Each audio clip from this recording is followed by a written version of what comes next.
তবে একটা জিনিস চিন্তা করলাম যে মসজিদে মানুষ নেই, কনসার্টে কেন মানুষ? কারণ মসজিদে আসতে বলা হয়েছে এই জন্য আসে না, কনসার্টে যেতে নিশ্চিত করছে এই জন্য যায়, নাথিং এলস।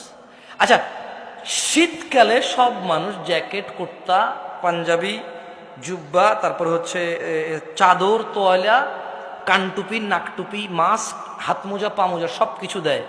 কাউ কাছে অত্যাচার মনে হয় না এটা।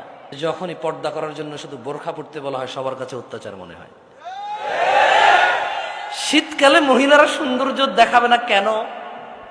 ওয়াই?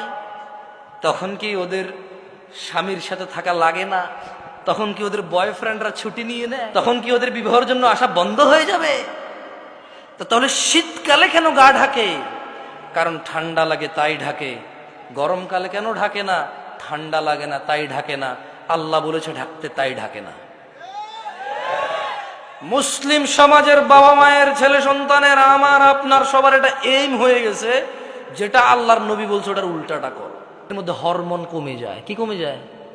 মানে বাচ্চা কাচ্চা হওয়ার চান্সেস কমে যাবে। কারণ দাড়ি থেকে নাকি, দাড়ি যেটা থেকে ওঠে, মানে দাড়ির যে গোড়াটা দেখছেন সাদা সাদা থাকে না, ওটা নাকি মানুষের হরমোন গ্রোথ ভালো রাখে, মানুষের স্কিন ডিজিজে অনেক হেল্প করে দাঁড়িয়ে। সুবহানাল্লাহ।